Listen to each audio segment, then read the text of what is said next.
Greetings, Mavericks and new viewers.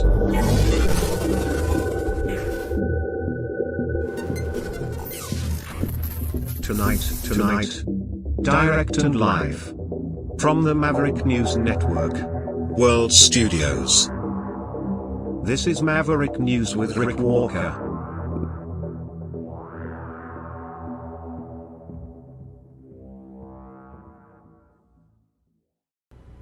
Good evening, everyone. Welcome back to the Maverick News Channel. A special broadcast tonight. We're privileged and excited to welcome back Pastor Artur Pawlowski to the program. He has a new book out, and he's here to tell us all about it. It's his story, front to back, top to bottom, bumper to bumper, as I often say. He's going to share his experiences fighting for freedom and tell us what it was like while he was behind bars.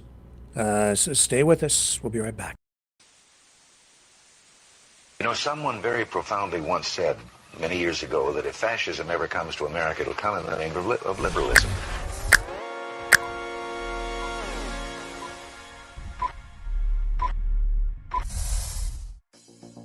Well, I think it's time we ask ourselves if we still know the freedoms that were intended for us by the Founding Fathers. If we lose freedom here, there's no place to escape to. This is the last stand on earth. The entire world is watching. Every dictator, every crazy dictator in the world is watching.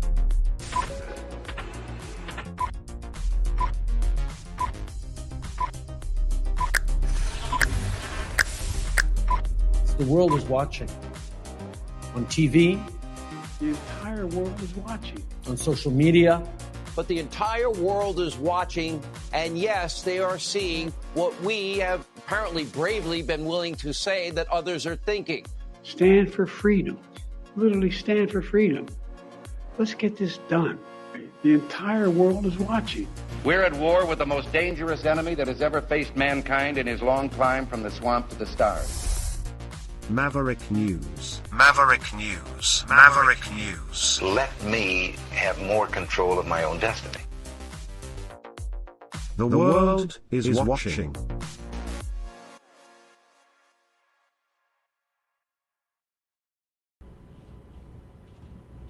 Okay, let's bring in our guest for tonight, Pastor Artur Pawlowski. It is a privilege to have you back on the program, sir. Welcome. Thank you so much for having me back on your show, Rick. Yeah, it's an exciting day because this is the first day that, of the release of your new book. Tell us what the title of the book is. Well, it's more than just a book. Today is the Remembrance Day. Yes. And I'm super excited that this book is actually being released out of all the days in the year. Somehow, I asked my publishers, why have you picked 11th of November?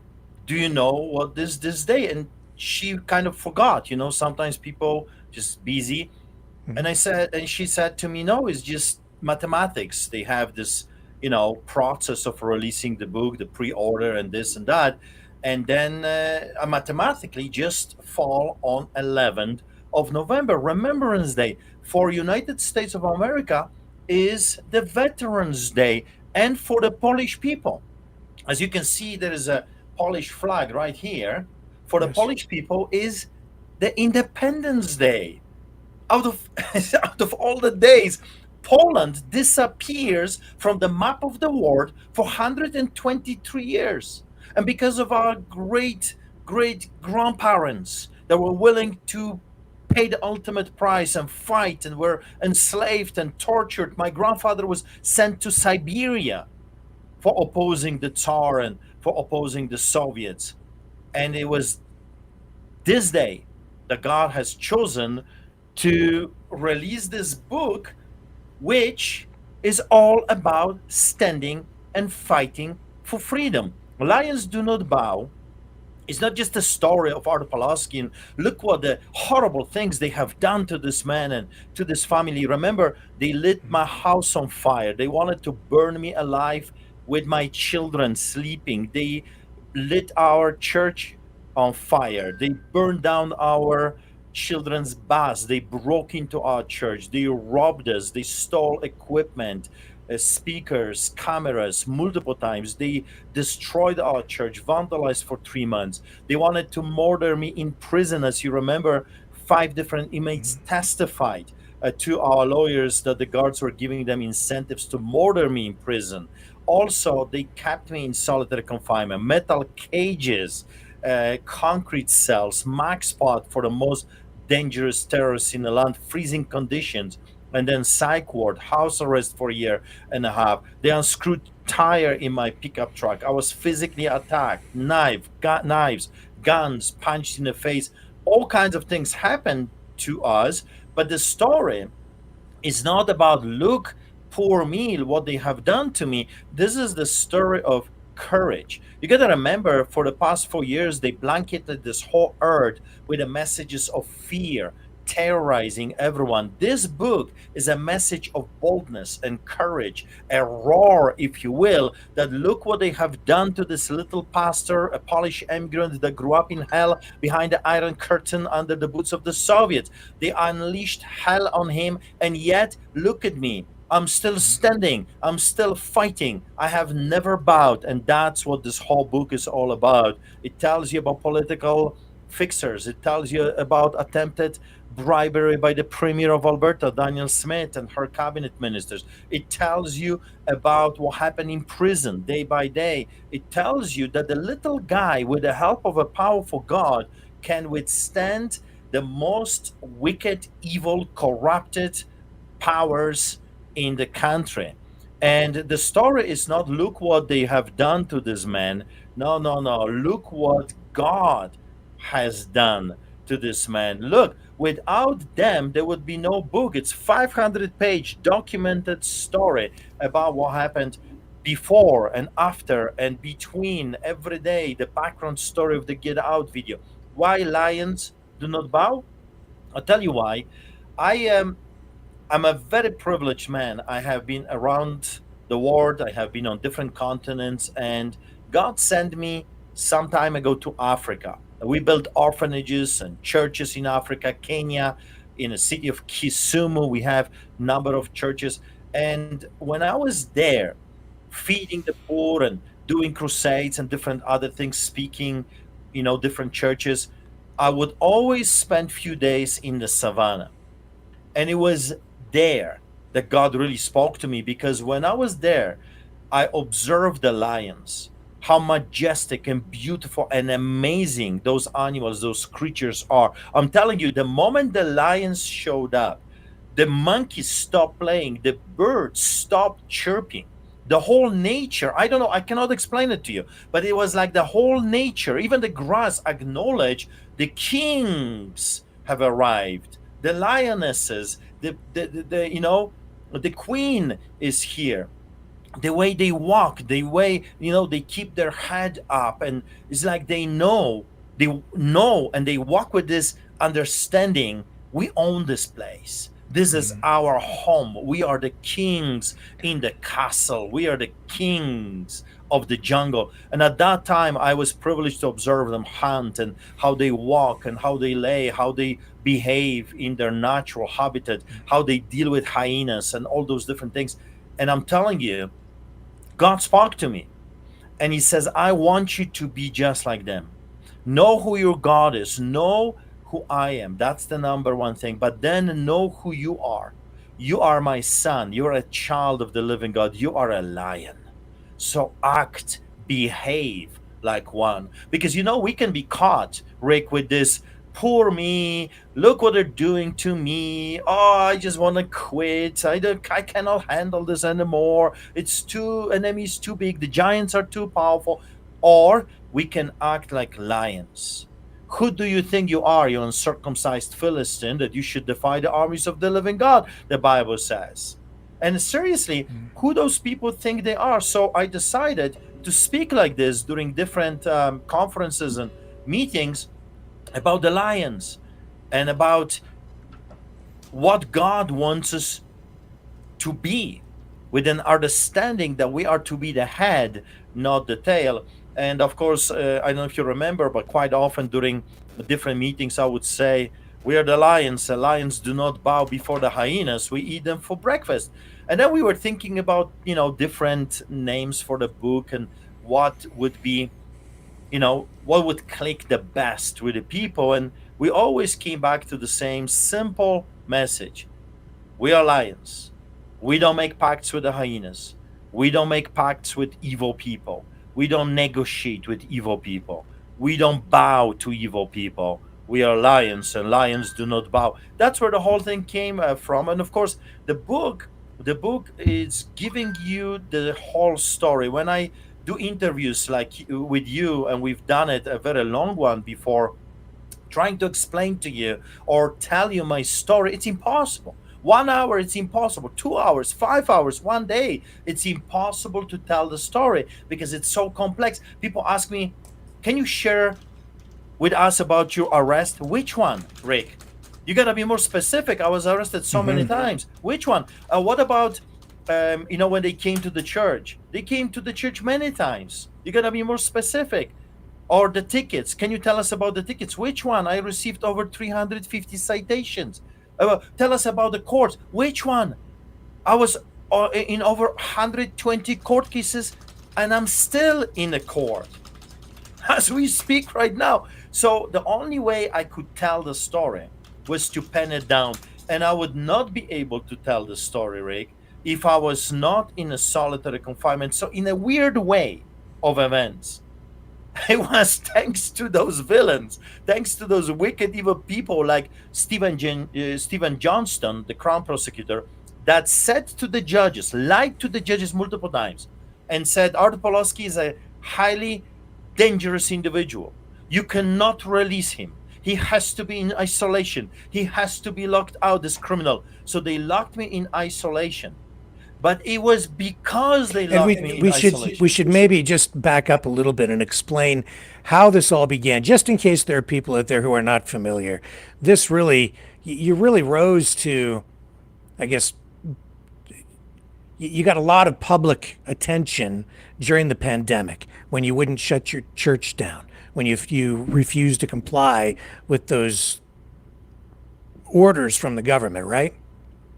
Yeah, so the whole story started where the beginning, this story, the Lions Do Not Bow story, comes from the beginning of 2020. As you remember, we received a letter from the City Hall telling us that we have to stop feeding the poor. And of course, I did not understand what those people are talking about, because if we're truly, I said that to them, if we're truly in this big crisis, as you claim we are, then my services are needed now more than ever. My services are needed more than ever. I'm feeding the poor. I'm saving lives. And I said to them, if you close the shelters, if you stop soup kitchens, what do you think is going to happen to 15 to 20,000 different individuals roaming the streets of Calgary? They will turn to crime. They will break into people's houses, grocery stores, garages, cars. People need to eat. If you don't give them food, and there is no other way that they can get to food, they're going to turn to crime. Of course, no one replied. The mayor didn't reply. I sent the letter to the premier, to every minister in Alberta. No one replied to me. Instead, they sent the police officers, health inspectors, and bylaw services. And I became the first Canadian, if you remember the story, to get the COVID ticket. So I got the ticket. I was threatened. My parishioner was shoved, assaulted, and I was threatened with arrest. And I will get millions, I was told, millions of dollars worth of tickets, which later on I did get. I was charged over 50 times, if I remember correctly. During that time, I had police at every service, which is multiple times a week. And we just stood our ground. We just kept doing. We did what we believed was needed for such a time as this, which is very simple: feeding the poor and giving them messages of hope. And that was 2020. 2021, let me back a little bit. The culmination of 2020 was the famous Christmas celebration. Remember when Canadian government canceled Christmas? They told us that singing is illegal in the entire country. No one can sing. This is like never in the history of mankind. It has never happened. They said that they are canceling Christmas. They made Lord's Supper, a Holy Communion, illegal. And I was told I have to shut down the church and we cannot do anything else. I couldn't even have, according to them, a brother in my home. So what I did what Artur Pawlowski does, which I call it the head-on collision, which when I'm being told ridiculous things, that I'm not allowed to feed the poor, I'm not allowed to preach, I do the opposite. So what I did, I not only kept the church's doors open and I live streamed everything. When they told me I cannot have brother for coffee, I invited my whole family and friends to to my home, and we did the biggest dinner we could fit in my home. I took pictures and I sent it to the villains and I said, come and get me.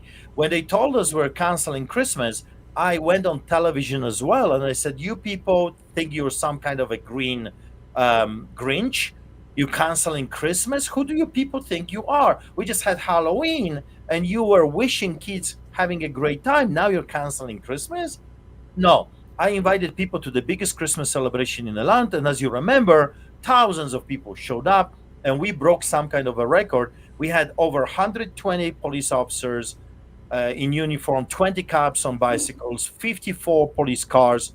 We had anti-terrorists, SWAT team, and the chief of police, and I end up with 15 COVID tickets for that celebration. We had carolers, and I was told that because of me, the whole city is going to die. We had AAA steak. I was told that I'm a horrible monster. I was compared to Adolf Hitler. I was called grandpa killer, grandma killer, a destroyer of communities, you name it. And I end up, of course, imprisoned for that. The next day was the famous video, Get Out, Nazis. You got to remember, and I'm giving you a background story to this whole thing, why I call them Nazis, why I call them Gestapo by their proper pronouns, because they were acting for over a year. They were hunting us down already for over a year. Remember, they came to me at the beginning of 2020.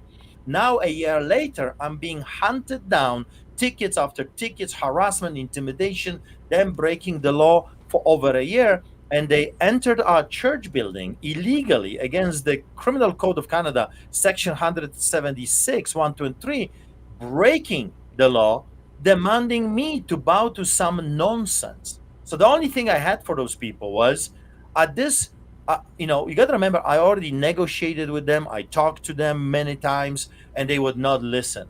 So the only thing I had for those people at this moment was get out. Get out. And as you remember, they would not leave for a very long time. It took me over 30 times to tell them to get out. Eventually they leave, of course, but they came back with a vengeance. They found crooked judges. And by the way, I'm telling you the whole thing, the good, the bad, and the ugly in the book, Lions Do Not Bow. I am naming the judges. I am naming the Crown Prosecutor, Stephen Johnson. By the way, he is featured in the book. He's big part of the book, because it was thanks to him and him lying to the judges. He is right here. That's a rare photo. That's the only photo of this guy.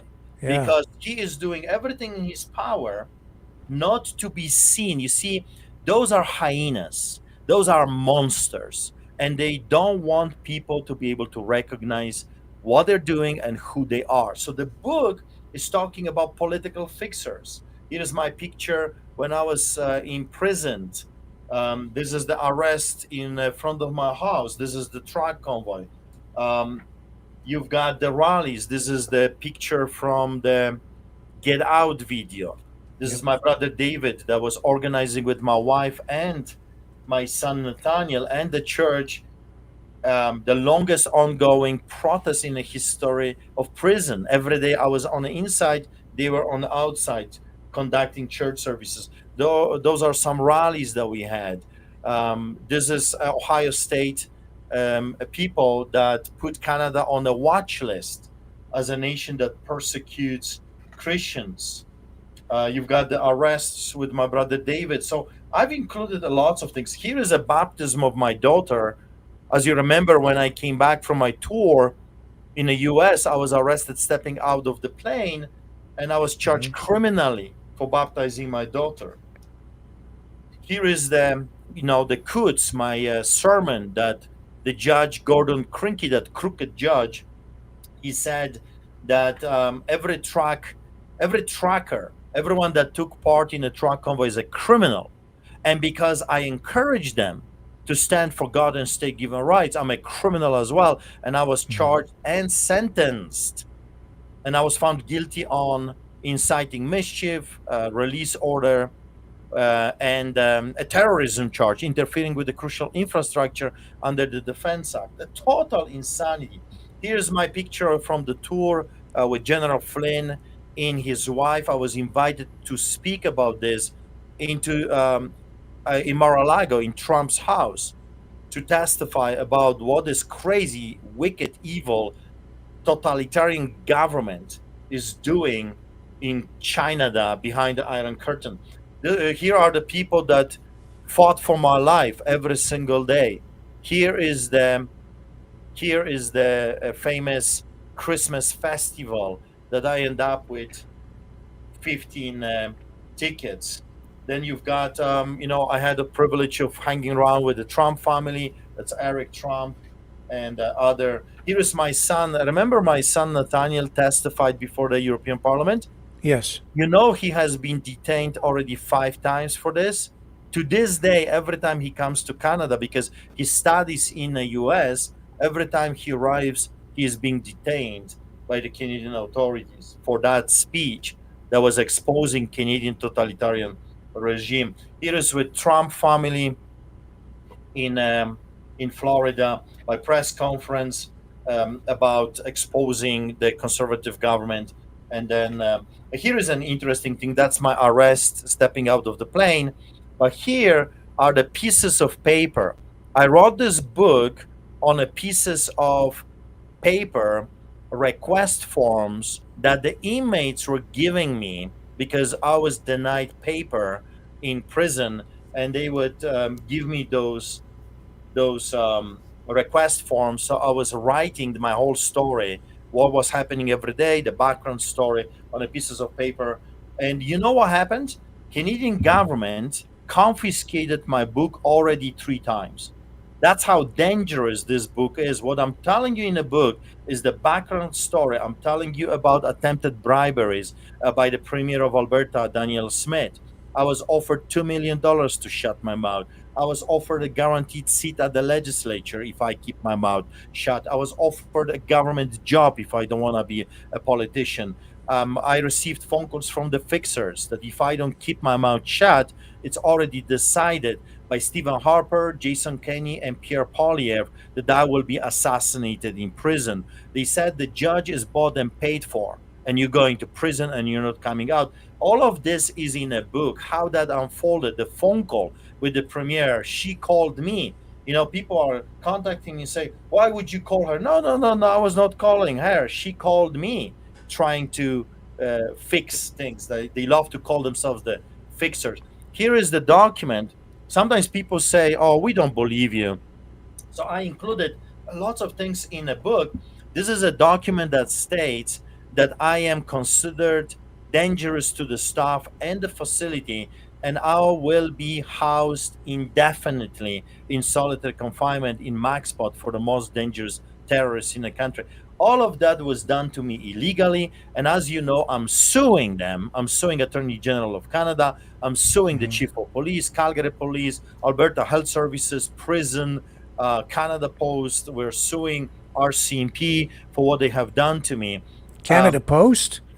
Yeah, because what happened, they conspired with Calgary's police. When I received a registered mail to go and pick up my registered mail, it said that I am the only one that can pick it up. So when I did, they arrested me.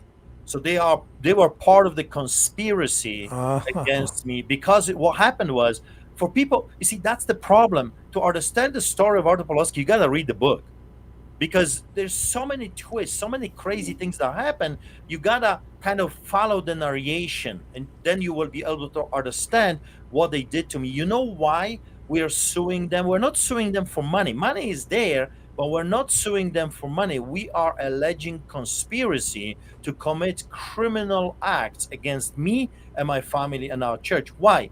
because we came to documents, we came to a proof that those different government organizations came together, conspiring, working together against me to put me in prison. Canada Post was part of that. They've decided to trespass me, but they would not give me the trespass, but they said to the police I was trespassing and I was arrested. And all of that was used to deny my bail. So all those players, they did everything in their power to pile up charges against me so they can prove to the judge I am super dangerous, therefore I cannot be released on bail. That's what they did. That's how everything came together. RCMP, Canada Post, Calgary Police, Chief of Police. So, for example, I was driving with my son Nathaniel and my brother David. We got stopped in the middle of the highway, and they came to my brother and they said, "There is a warrant for your arrest. You're under arrest."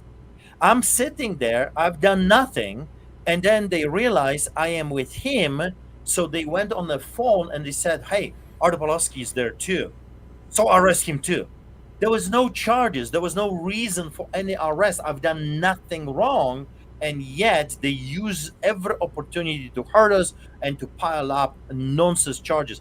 Of course, most of those charges were dropped, but they used them to keep me imprisoned in solitary confinement. They said to the judges, Stephen Johnston, this pathological liar, crown prosecutor from the special force, from special crown prosecutor's office, he said to the judges, "I am super dangerous. If I will be released, it's going to be a cataclysm." What I had to endure, listening to lie after lie after lie. I've never been charged with any violent crime. I've never been charged with any assault. I'm not dangerous. I feed the poor for 25 years. I preach the gospel. You don't have to you may not be a religious person, but that's what I do. I preach the gospel of Jesus Christ. I tell people that they have to change their ways. That's the only dangerous thing I do, according to those people. And yet, I was portrayed by Stephen Johnston as this highly dangerous, very dangerous individual. So, the story in The Lions Do Not Bow is kind of taking you on a journey of why and what was happening.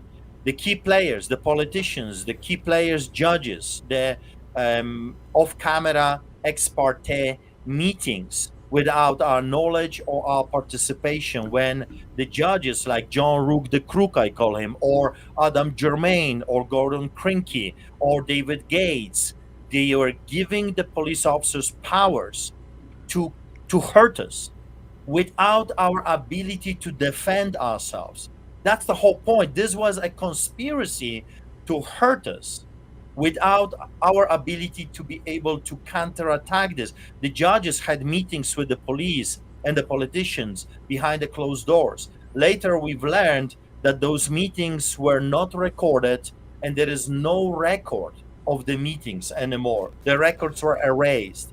This is like dealing with the biggest mafia that there is in the country, and the police officers were acting like muscle, like gangsters for the mafia. So I'm exposing them. I'm simply telling the story. I'll tell you why.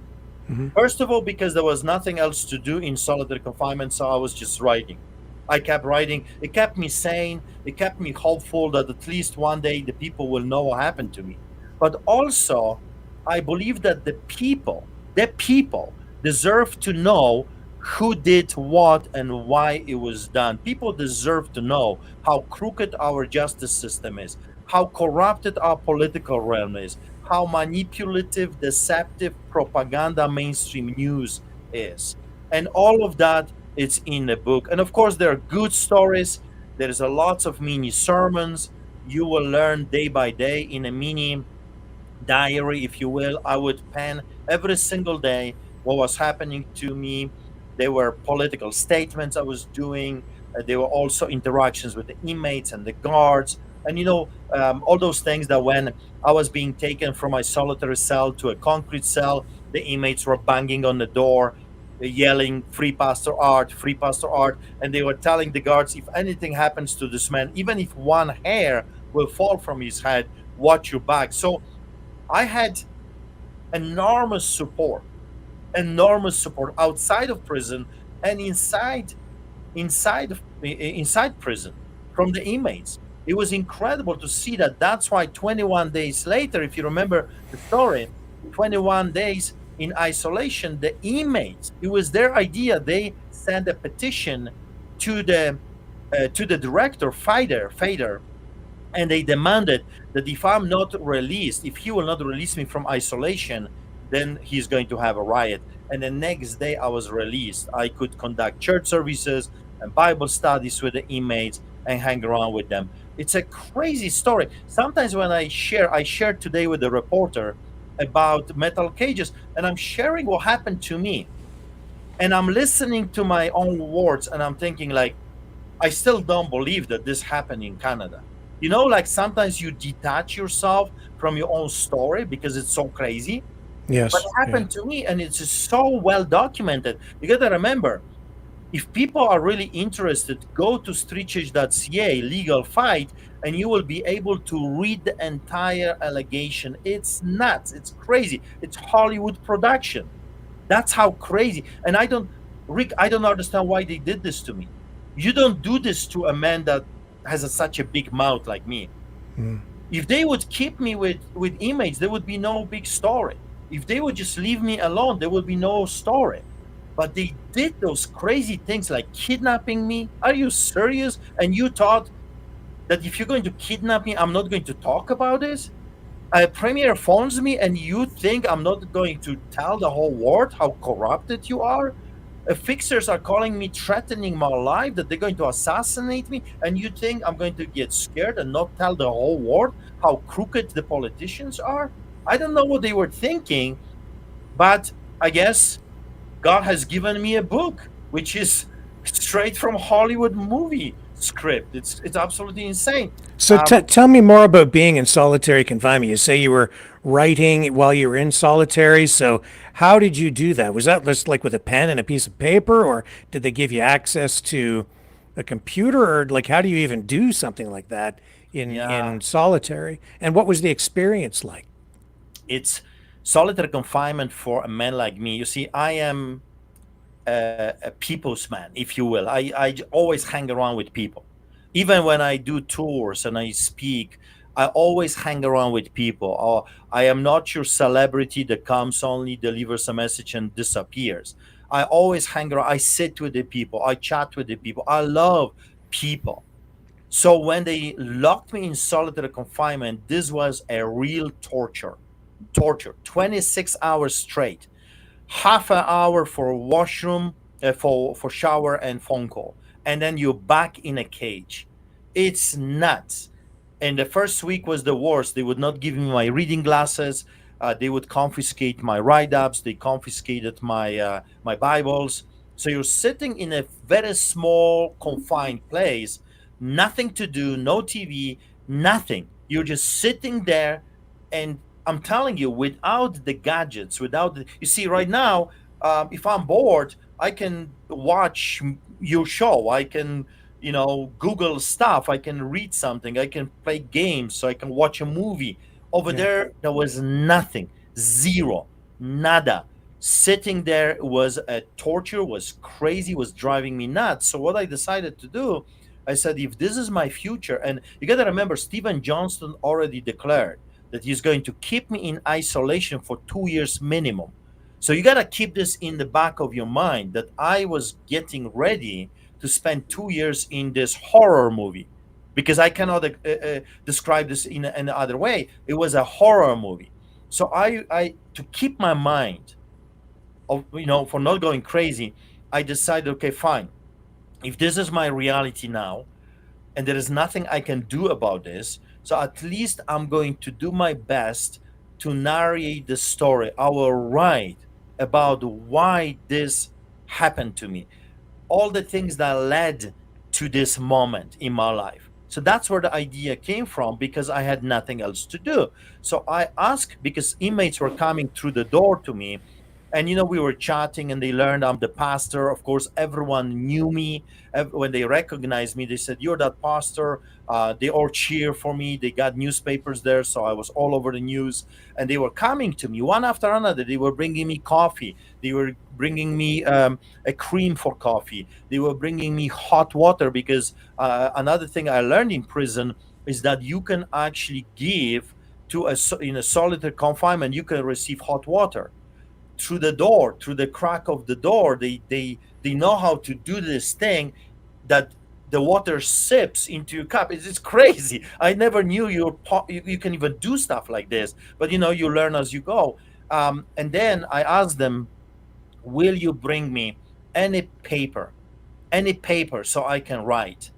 And they did. They brought me the order forms, the forms that you write in prison if you got complaint, or if you need something, you got the request forms. So I wrote my book, big part of the book, on the request forms. So what I simply did, I said, okay, how this whole craziness started? Well, it started at the beginning of 2020, when those officers declared that feeding the poor is prohibited by law. So I simply wrote that story, the police, the information that was given to me, my replies, all that background. Then what happened after? What happened during the Christmas festival? What happened during or before the Get Out video? Why I call them Nazis? Why I call them, in my opinion, by their proper pronouns, Gestapo, which simply means political police, which I'm explaining in the book. I'm giving a little bit of history. I'm talking about show trials, what that meant when I grew up behind the Iron Curtain, what Gestapo means, why freedom is so important to me, why you Canadians, Americans, should listen to Polish immigrants and other immigrants that came from other countries, because we lived in hell. And the hell is already here. That's why we're so vocal. That's why we are flipping the tables and saying, you don't want this. Trust us. We escaped that. And can you elaborate a little bit on that to give us a little more background about where you came from, what it was like living behind the Iron Curtain, your experience with that? Well, it's Rick, it's hell. Communism, socialism, actually fascism, any ism, globalism, humanism, all those different things is hell, because it has one primary focus, or point, is control.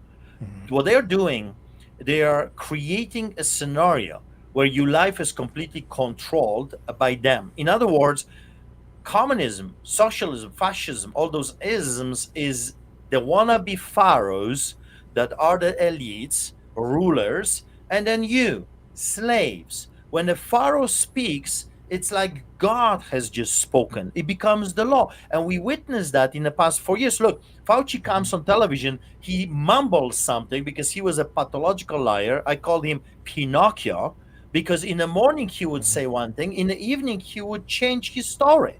And I said, don't you see it? The guy doesn't know what he's talking about. But he is demanding that somehow he's the expert.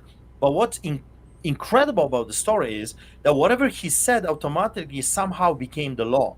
When our health inspector, the chief health inspector, said something, automatically somehow it became the law.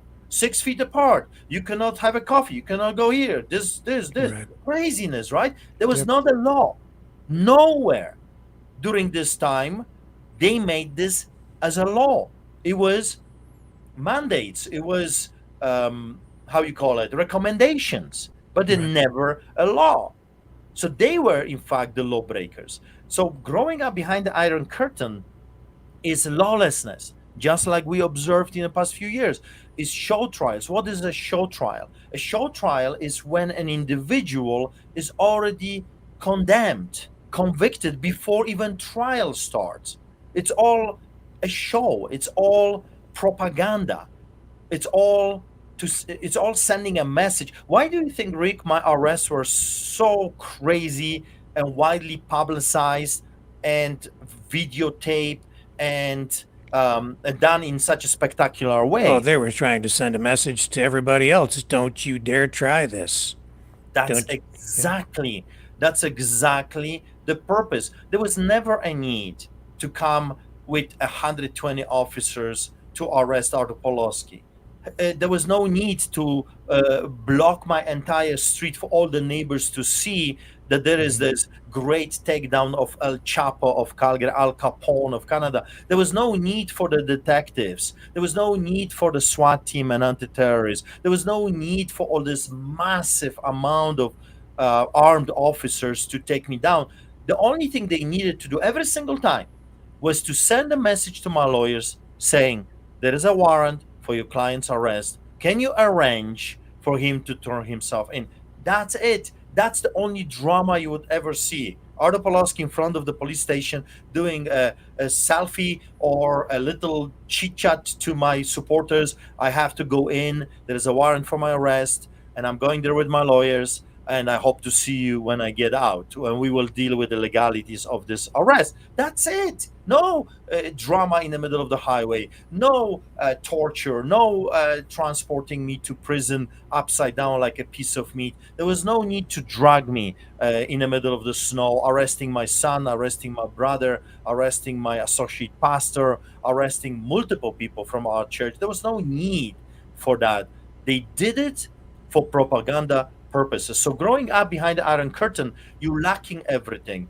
Your entire life is chasing after necessities of life. You're constantly looking for the next meal. The government is controlling everything: what you eat, how much sausage amount you can buy, how many kilos of sugar you can get a month, how much gasoline you can put in your car, where you work, with whom you're working, the entertainment, movies, what kind of movies you can watch, how many minutes of cartoons. I can go on and on and on. Every aspect of your life is controlled 100% by government. Do you want that? Do you want the government to tell you, to allow you to meet with your neighbor?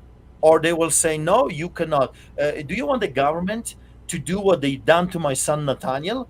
They denied him university. My son is not allowed to study in Canada anymore because the government blacklisted him in every university in the country. I had to send my son to Virginia, to Liberty University, to USA, because Canadian government is not allowing my son to study. Do you want that kind of future for your children and their children? Interesting. You mentioned Virginia, the United States, and you have a lot of new friends in the U.S. now. You mentioned the Trump family and some other high-profile political figures like General Flynn. Tell us how you kind of became connected with people like that and what that has meant for you. Well, again, it was the Canadian government that did it. I know it sounds weird, and it's irony of this whole situation. But when I was picked up from the middle of the highway, remember when the SWAT team came, stopped us in the middle of the highway, on my knees, my brother David was arrested for nothing. For nothing. He has done nothing. I was this great enemy of the state. I kept the church's doors open. I was officiating the illegal gathering, and my brother David, I guess he was participating in this. So they picked us up and they kept us, Rick, 3 days and 2 nights on concrete, preventing us from sleep. Every half an hour, police would come and bang on the door. We could not sleep for 3 days and 2 nights.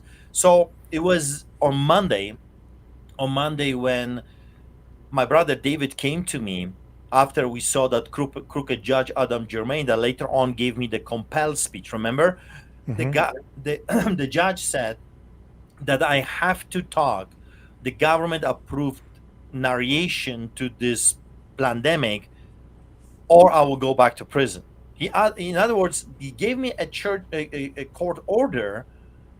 He gave me an order to lie to the people, or if I refused to lie to the people, I would go back to prison. It was insane. It has never been done before. This is China, North Korea, Soviet Russia, not democratic Canada. This is insanity. So that's why with my brother David, we said we will never obey. We will never obey this order. This is crazy. So we never did. But going back to the story, I am tired. 3 days, 2 nights without sleep, concrete. I am messed up. My back is hurting. You can't really sit anymore. You just walk in a circle because every bone in your body after 3 days and 2 nights on concrete aches. And my brother David moved towards me and says, Art, what are you going to do now? And I said, David, I have no idea. I've never seen a bigger corruption in my life, even growing up behind the Iron Curtain. This is insane. This is crazy. I don't know what to do. Perhaps I need to go to the States and warn them about what is happening. And that's exactly what we did. I bought the tickets. At that time, no one was allowed to leave Canada, but somehow I bought the tickets for me, for my son. We showed up at the airport and we got in. They let us in. I don't know how that happened, but we got in. We were the only people on the plane. We flew to Colorado Springs and I started my tour. I was thinking I will spend 2-3 weeks in the States and I'm going to come back. However, my first meeting, packed house, huge mega church. When I shared my story, they gave me a standing ovation and they said, this message needs to go across America. Americans have to hear what is happening in Canada. And invitations started to pour in. I had a huge problem of fulfilling all my obligations. If it comes to speaking, I got speaking engagements every single day, sometimes 2-3 times a day, all over United States. I boarded about 100 planes at that time. I spoke at the biggest news outlets and the biggest churches in United States. I was with General Flynn. I met General Flynn in New York City. I was invited to see him, and it's a funny story about this because I'm there with my son, and I entered this hotel where I was supposed to meet General Flynn, and there is, of course, all the security detail. And I said to my son, it looks like some big shot is here because it looks like Secret Service. And as I walked in, this guy was there, short. I never knew how General Flynn looks like. And he says, would you like coffee? And I said, sure, I would love coffee. So he goes, he makes me a coffee, comes back, and then I learned that's General Flynn. That's how we met. Incredible human beings. I've met the most amazing human beings on planet Earth. They are humble. They are lovers of people. They are the most patriotic people I've ever met in my life. They love America. And for the past 4 years, I was privileged to hang around with them. I was privileged to work alongside them and do this ongoing, because don't kid yourself, the campaign didn't start 4 or 5 months ago. We were campaigning for Donald J. Trump 4 years, non-stop campaigning, 24 Reawaken America tours, countless, hundreds of conferences, hundreds of different churches. I was educating Republican Party about socialism and communism. I just got back before the election from Manhattan, New York City, where I was teaching the Republican people on communism, socialism, how dangerous those isms are. So we just kept plowing.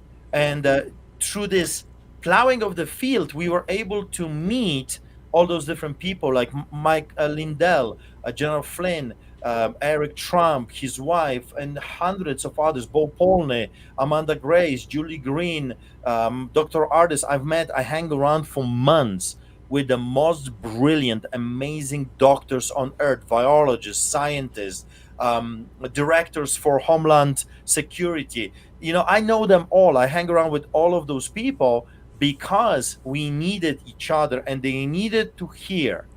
They needed to hear what is going to happen to America if Donald J. Trump will not win. I think that's my part. That's the part of my family. That's the part that our church contributed into this election, because I simply did my job and I was warning them and warning them and warning them. If you lose this election, America is gone. If you lose this election, Canada is gone.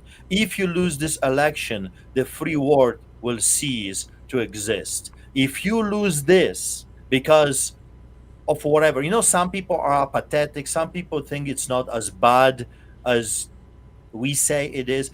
But Canada was such a perfect example, widely documented. My story is widely documented story that they all remembered from the news, Fox News, Sky News, Australia, or Newsmax, or whatever, all those big outlets. So because my story was so well documented, when I showed up and shared what happened to me, they said, "Oh my God, we gotta really rise up and push this great evil, because if we don't do it, we are next. We Well, are." I'm interested in your reaction to Trump's victory and to the size of the victory, the clear mandate that he was given. It was a very decisive win. What's your reaction? Were you surprised by that, or what were you thinking? What are you thinking now? No, I was not surprised. Listen, I spent so much time in USA. Everywhere I went, there were people telling me that 4 years before they voted for Biden, they didn't like Trump for 10,000 different reasons. But now, everywhere I go, they said, but now we are voting for him. Now we understand. Now our eyes are open, especially after the assassination attempts. People realize that this is something sinister going on. This is a lot bigger than they anticipated. So everywhere I was going, from the taxi drivers to Uber people to clerks in the stores, everyone, everywhere. Listen, New York City, it's all blue, right? No, I was walking the streets of New York City in and out for a number of days, and everywhere I went, there was MAGA hats. They were T-shirts. They were people walking with them, pushing Trump, Trump, Trump. I think that America realized how deep is the deep state and how awful, evil of a monsters they are.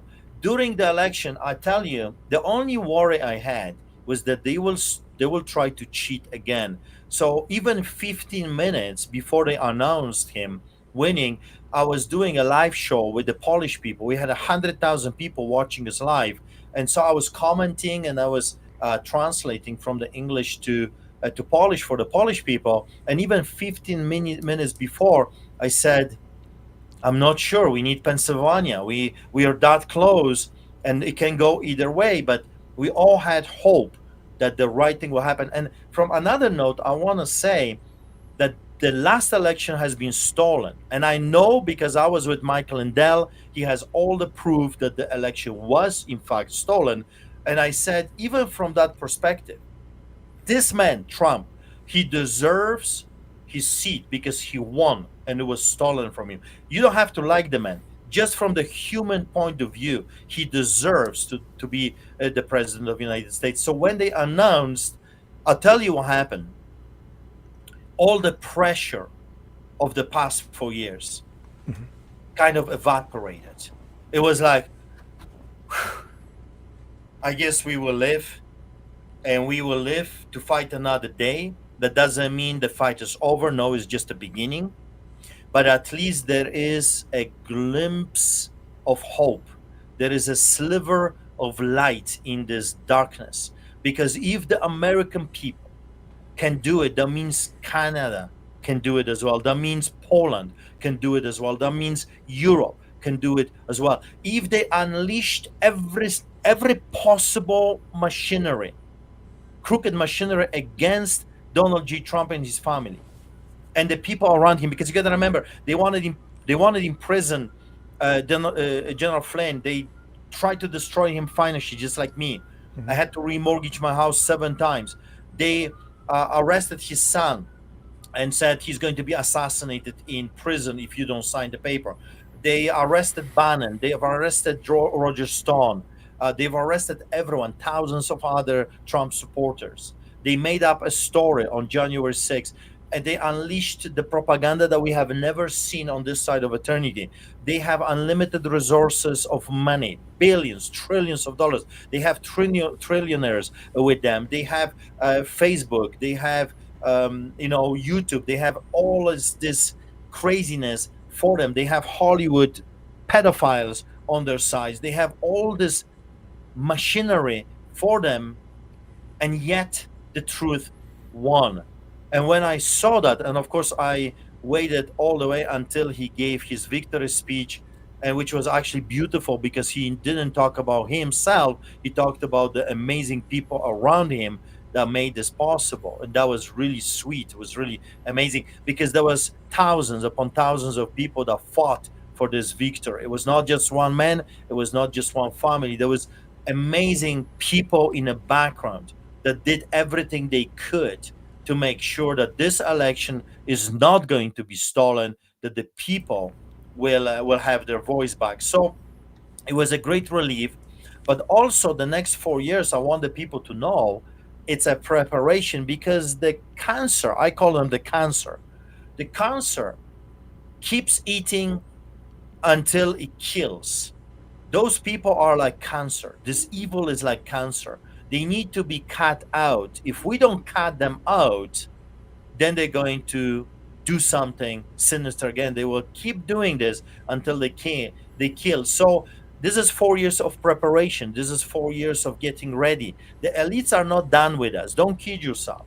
They have other things up their sleeves. So we must unite, especially in our countries here, in Canada, in Poland, in Europe. We must come together and forget about the 10,000 different things that can divide us. Focus on one thing. Focus on your children, people. Focus on the future for your children.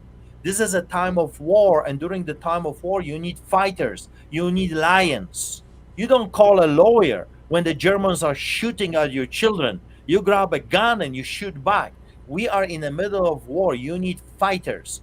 Donald J. Trump and his family and the entourage of people around him, they are lions and they are fighters, and they want their victory. I was so happy. Of course, I contacted General Flynn and Clay Clark and all those other people that I know, and I said, congratulations. Great job. Because you gotta remember, they were plowing, they were fighting for 4 years. This was 4 years of great sacrifices, enormous amounts of money, a lot of time, a lot of dedication, a lot of risking. Because you gotta remember, if you were part, it happened to me. I was vilified, attacked. When I arrived from US, I was called Canada's MAGA pastor, attacked by Antifa, viciously slandered by the mainstream media, that I'm some kind of an awful evil man because I support Donald J. Trump. Now this is behind us. So now we can focus on Canada. We can put our all hands on deck like we did for the United States. Now we can say all hands on deck for Canada. And do you think that same political flavor is finding its way into the Canadian political landscape? 100%. However, at this moment, I do not see Donald J. Trump yet. That's the problem. Because Pierre Poilievre, as you know, he was for 2 years silent when we were being raped and murdered, literally murdered. He was nowhere to be found. So if you're thinking the Conservative Party that did this to us, because you got to remember, I was imprisoned. I was hunted down like an animal by the Conservative Party, not by the Liberal Party. True. I was hunted down, and I'm still under the boots of a totalitarian regime, which is called Conservative Party in Alberta. So my ordeal is not over. Pierre Poilievre, we begged him. We wanted him to be our champion, to be our hero, to be our freedom fighter, but he decided to betray us. He decided to keep his mouth shut for his political career. Now, freedom is more popular. So you see those players coming out, popping up here and there, using our blood, using our rhetorics, our slogans to benefit their political careers. I want to see a real deal. If you didn't march with us on the streets of our cities, if you were not part of the convoy, if you were not willing to risk everything, in my opinion, you don't deserve to rule over us. So I'm waiting for a champion. I'm waiting for a man that would come. I wish we had Donald J. Trump. So far we got pretendees and con artists. However, I see the sentiment changing in Canada, and I see more and more people are thirsting for someone like Donald Trump, uncompromising man, a man that doesn't do politics because he has to. He does politics because he loves his country. My God, where do we have politicians like this? that love our beloved Canada. I wish I could meet them. Where are those premiers that love this country? Where is the prime minister that actually works for the Canadians, not for Klaus Schwab or Bill Gates or some other devil out there? They're signing us into those nonsense agreements, international enslaving, destroying our children, the future of our children. Canadians are hurting. 50% of Canadians cannot pay their bills. That's the newest statistics. We have the biggest amount of suicide ever recorded in the history of our country, the biggest amount of fentanyl overdoses ever seen in our beloved Canada. We are in a big trouble. Canada is in a big trouble. So I'm praying and I'm hoping that God will give us another Donald Trump or someone like him that we can take what's rightfully ours, take back our beloved dominion of Canada. Yeah, well, Justin Trudeau seems to be the least popular prime minister in my lifetime now, but that doesn't mean there's someone, as you say, there isn't a Canadian equivalent to a Donald Trump on the horizon. You don't even see that, in your opinion, in the smaller parties that are available as options? Yeah, I see Grant Abraham rising up, United Party. I really like Grant. I've met him multiple times. He actually spoke at some of my conferences. I really like what he has to say. So I'm paying attention. I just saw him a few days ago in Calgary. I like the guy. I like Maxime Bernier as well because he was there with us when we were bleeding. He was arrested himself. He spoke and he's still speaking. I really like that People's Party of Canada. So there are few. I think, unfortunately, I would say Canadians are not really, maybe that's changing, but at this moment, I don't think they're ready for someone new. I think we have been played for so long that we only have two options, and it's a revolving door. Few years those devils, few years those devils, but in the end, they all lead us into this globalist cataclysm. They all are leading us to the slaughterhouse. So I'm waiting for the Canadians to realize we need new players. We need new party. We need to start voting for not career politicians, but for neighbors, for people, normal people that know what we're dealing with, people that know with what kind of things we're struggling, not career multimillionaires. Look, Trudeau comes to power, he has few $1,000,000, and now he is worth $120 million. Where do you think the money came from? You look at those people, those crooked judges, and suddenly they are building palaces. Suddenly they drive those fancy cars. Suddenly they can afford vacations and private jets. Why? How that happened? Corruption, bribery, left and right. We don't need another politician. We need a Donald Trump. He is not a politician. That's why many people didn't like him, because he's not polished like crooked con artists that know what to say. He's a businessman. He looks at this world with the lenses of business. Okay, this need fixing, I'll fix it. This need to be built, I'll build it.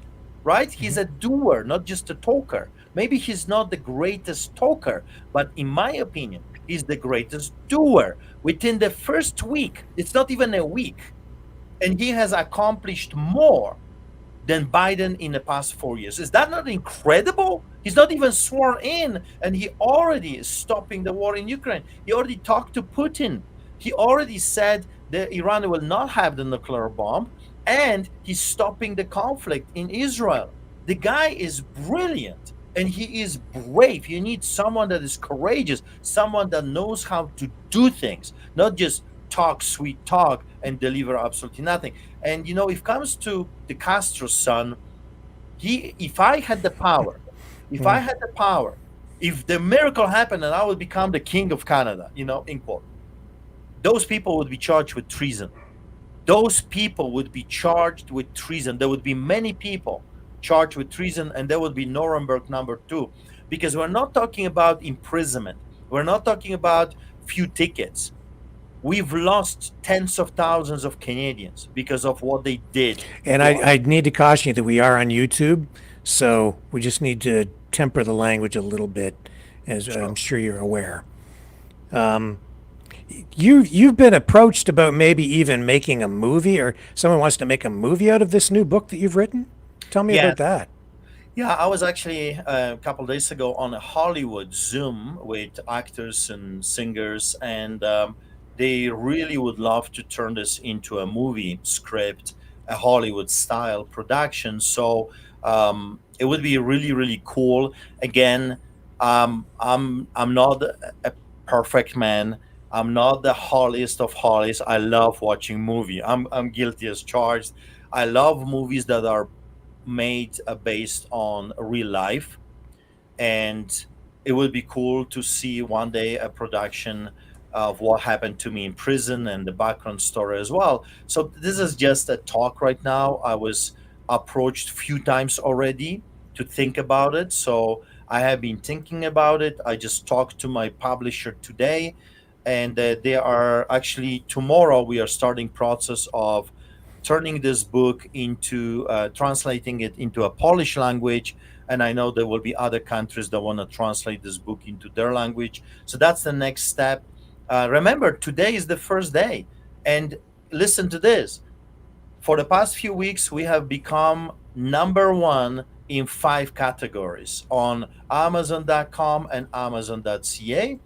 And today, we've sold out every single copy. So this is just few hours. The book is live. We've sold out every single copy, and not this one. This is actually a fake. This is a thief that is stealing my story. He copied Is my that book. right? Yeah, yeah, Oh my gosh. yeah. That's actually a thief that tries to steal the story. He copied some of my book and put it into his own version illegally. You Wow. know, you always deal with cockroaches, and you always deal with hyenas and parasites, right? They cannot survive on their own. They need to suck the blood of others. Lions do not bow. So Google Oh, this, sure. and we already ordered many thousands of There copies, it is. so they will be available for the people. If your viewers, if you really want to give a bloody nose to the Castro's son, if you really want to give them um, a run for their back, if you will, this book has been confiscated by Canadian government already 3 times. I wanted to give the book to my parishioners, and I asked the publisher to send me hundreds of copies so I can give away for free to the people. And guess what happened? They stopped them at the border. They're not allowing them to come in. The Canadian government, those crooked judges, those politicians are terrified of what I am saying in the book. And everything I'm saying in the book is documented. It's either videotape or audio recording. It's very well documented, and they don't want you to know what happened to me and our family. So if you want to give, I shouldn't say that, but I will. If you want to give a middle finger, okay, to the Canadian totalitarian regime, if you want to give the devil a bloody nose, get the book. Christmas is coming. Give it to your friends. Give it to your family members. Give it to your enemies, so they can become your friends. Give it to the police officer or a judge or a doctor or a nurse or a politician. Let beat them at their own game. They offered me $2 million to shut my mouth.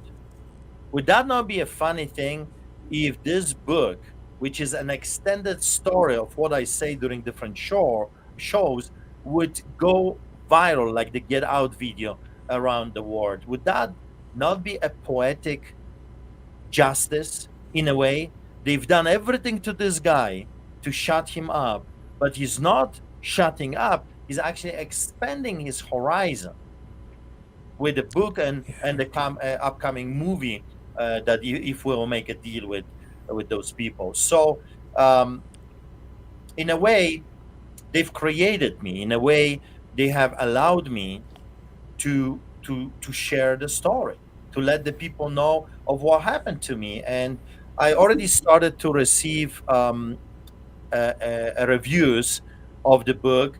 And my intention for the book was, well, there were a few. I want the book to be a book that encourages you, a book that lifts you up. It's not a book that, poor me, look what they did to me. No, no, no. It's opposite. Look what they did to me. Do not look at what they did to me, but look what God did for me. That's the story. That no matter what, no matter how crazy they were, I came out victorious. So if I can do it, if Artur Pawlowski with a broken English can do it, that means you can do it. Anyone can do it. That's the one thing. Also, I wanted the book to be very light, because you got to remember the story was crazy. The story was heartbreaking. And I didn't want it to be overly dramatic. I excluded certain things from the book because I didn't want this to be a horror story. I wanted people to be able to read the narration of the book and enjoy it. It's a very easy language. Yeah, you got a little bit of history, a little bit of background, every day in prison, and some of the rallies and speeches and those different things. So lots of things. Sometimes I will be taking you from my solitary cell to memories, to another place, because that's what I was doing. I would sit over there and I would just wander off to Africa, or I would wander off to Barbados, which I did the mission field. So I'm telling you a little bit of a background, different things, just to break the horror of what was going on, and then I'm coming back to sell. And people came back to me already, those that read the book, and they said that we achieved what we wanted. It's a very easy read. It's a very entertainment. It's like you can't wait to know what's on another page. I want to know. I want to know. I think they call it the page turners. Yeah. And then at the same time, it's a very uplifting, a book filled with lots of hope, because that's what I want. I'm a pastor. I've never stopped being pastor. My job, my mission, if you will, is to give people hope, resist evil, feed the poor, take care of the orphans and the widows, and I'm still doing that. And of course, this is a big part of the book, because I want to do this also with the book. I don't want to leave you with, wow, this is a horrible, horrible stuff they did. No. They've unleashed every power at their disposal, every threat that you could master, including assassination attempts. And the guy is still talking. And not only talking, he's still roaring. Do you see me depressed? Do you see me suicidal? Do you see me, poor me, poor me? I'm suing them. We're going to file an appeal to the Supreme Court of Canada for my conviction. And the fight continues. I've never stopped feeding the people. I never stopped preaching the gospel in the church. I pastor 2 churches, and I intend to pastor even more. And it's my understanding that at least a portion of the proceeds are going to charity, or to feed the homeless. No? 100%. We have decided. I'll tell you why. Because this book would not come. There would be no book if it was not for the church and the amazing American people and Canadians and people from around the world that actually fought for my life. So I've decided with my wife that we are going to donate every penny back to the charity to feed the poor and save as many lives as possible, because there would be no Artur Pawlowski if it was not this amazing amount of tens of thousands of people that decided to fight for the life of this man. Most of them I've never met. Most of the people that were fighting for me and for my life, I've never met. And maybe I will never meet on this side of eternity, and yet they fought for my life. So I talked with my wife, no, we're going to give everything away to the charity. If God wants to bless us, he has a ways of blessing us financially, this way or that way. You got to remember, I know a lot of people around the world, and they are very wealthy people. If some of them will say, you know what, I want to bless this man, I'm going to send him a check. He will send me a check. I don't need to get the funds from the book, because the book in my heart, in my family's heart, is not about Artur Pawlowski. This book is about Canada, is about community, is about family. We all did this together. Without the support of my wife, I would not make it. Without the support of my family, I would not make it. Without the support of my church, I would not make it. Without the support of a big community that fought for my life, I would be still rotting in prison, or I would be already dead. You got to remember that tens of thousands of people were phoning the switchboard. Remember, I shared that story on your show. They called the switchboard because of tens of thousands of people were phoning when I was in prison.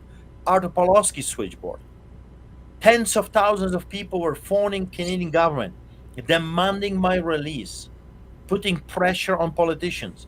They were American politicians that were putting pressure on Canadian politicians. They were international people, international media. My son testified before the European Parliament. Other politicians, European politicians, Polish politicians that were sending letters to the Canadian government. This is not the story of Artur Pawlowski, because one man cannot do it. This is a story of community. My friends, when the community comes together, we will never be moved. We will never be shaken. We will never be defeated. And that's the story. When we come together, we can achieve everything we want, and those tyrants will not be able to hurt us. But we must come together. We must be in solidarity with each other, and we cannot bow. Lions do not bow before the hyenas. Yeah. Are you, after having gone through all of this, and here we sit tonight, are you optimistic about the future? Do you think we've turned a corner here? Are we on the right path back, or what's your view? 100%. America is showing the whole world that it can be done. That's one thing. You see, there's nothing worse than a man losing hope. And lots of people were losing hope that we can turn this around. What happened last week, it showed all of us that it's doable. It's possible. We can actually win against this enormous giant, if you will. That's number one. Second, we cannot lose hope for the sake of our children. They need us. They need fathers and mothers to fight for them and their children, our grandchildren. They need us to stand up and fight. Also, I believe that God is giving us, by His mercy, this period of time for us to get ready, because tough times are coming. We cannot stop that. But I believe the next 4 years has been given to us as a gift, like Joseph's time, if you will. The famine is coming, but Joseph was raised for such a time as this to get the nation ready.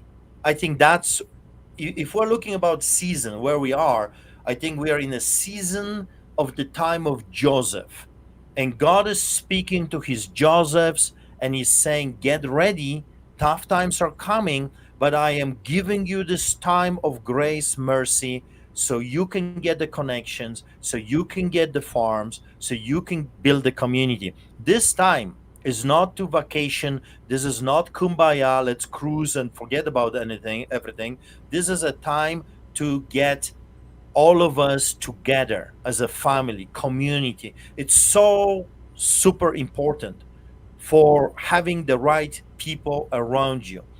You need friends, you need family. The story of Artur Pawlowski is a story that this man would not be able to survive this if it was not for the community around me. It was the community around me that fought like lions for my life, and I survived. Others, as you know, which is the saddest part of the story, the very guys that were with me in Quds, that ultimately I was arrested for, are still in prison. It breaks my heart, because if I was the premier, they would never be imprisoned. If I was the prime minister, they would never be imprisoned. However, I'm not. And they are rotting in prison for nothing. Those boys did nothing. Yes, they said stupid things. We all say stupid things from time to time. But they have done nothing dangerous that would warrant the treatment that they are receiving. They are in prison for 6 years now. 6 years for exercising their God and state-given rights. January 6th, some of them got 12, 15 years of imprisonment. That's insane. Does Donald Trump, because I was told from the inner circle that Donald Trump is going to pardon them, the same day he's in office. So all of them will walk out of the prison. But you see, we don't have Donald Trump in Canada. Yeah. So those boys will be rotting in prison. And they're not just the guys from Quds. There are tens of thousands of Canadians that are still fighting the I won't say it because of the YouTube, the insanity that we were attacked in the past 4 years. So if I was the premier, if I was the prime minister, those people not only would be released, they would be recompensated for the evil that was done to them. And the people that were in charge of this attack on our liberties would be charged themselves. The judges, the crown prosecutors, the chief of police, some politicians would be charged. But that's me. I'm not in the office, so we have to wait for a champion to rise up. I will be running for political office if we're going to have an election. I don't know in what capacity yet, but I'm telling you, I see no way out of this pickle in Canada unless we get involved. We must get involved. Good people cannot sit on the fence anymore. We must engage.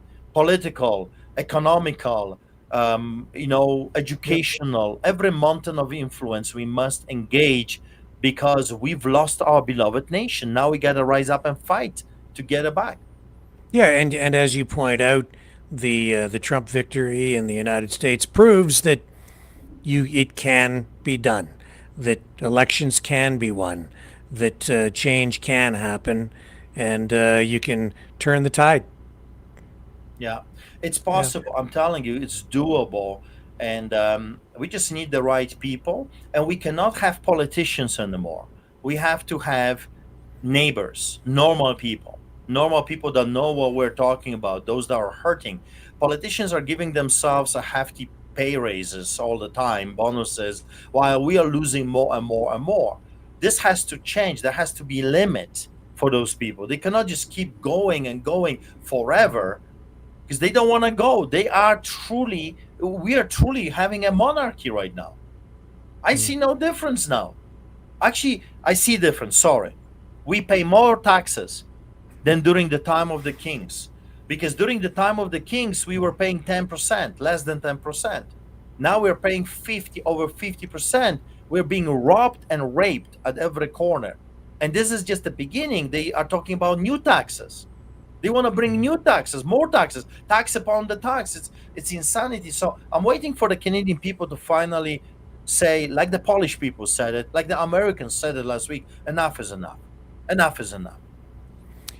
Artur Pawlowski, your book, Lions Do Not Bow, available now. Today's the first actual day of availability. Lions Do Not Bow, available on Amazon. Where else can they find this book? So listen, is this, because I didn't check, is this not saying bestseller now?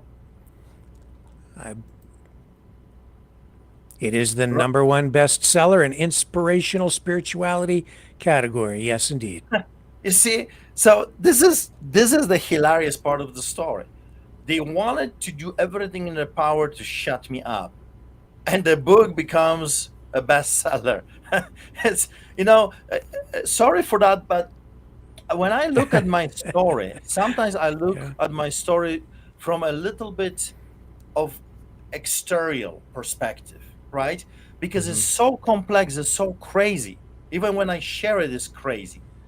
And I have to detach myself sometimes. I looked from a little bit different position at that story, and like, God, I marvel. They've done everything in their power to shut me up, and you have elevated this story, because that's what it is. It's my story, and it becomes the number one bestseller. Wow. That tells you that tells you everything. Do not bow. Do not comply. Do not bow before evil men. Stand up, rise up. If I could do it, if a guy from Poland, from a city that most people don't even know that exists, Calgary, Alberta, with a funny broken English and Polish accent can do it, without money, without powerful political friends in Canada, if I can do it, anyone can. You can do it.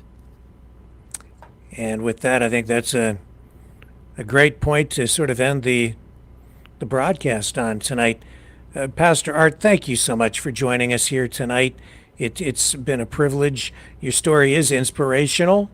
And again, yeah, if people buy the book, the proceeds will be going to help the poor, to feed the poor on the streets. And so I take my hat off to you. And again, thank you so much. And an incredible story of courage. Is there anything else you would like to add tonight before we sign off?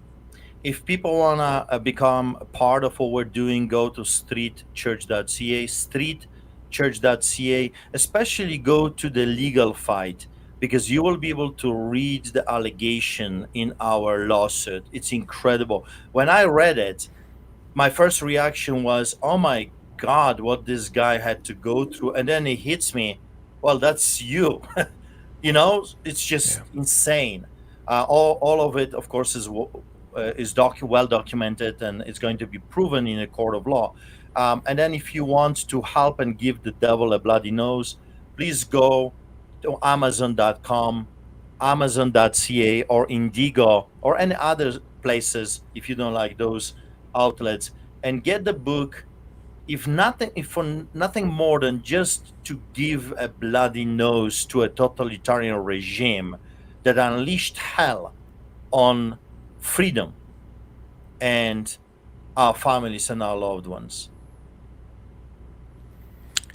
Pastor Artur Pawlowski, thank you so much for joining us on the program tonight. And folks, I will be back at 7 p.m. Eastern tomorrow night. Catch you then on the flip side.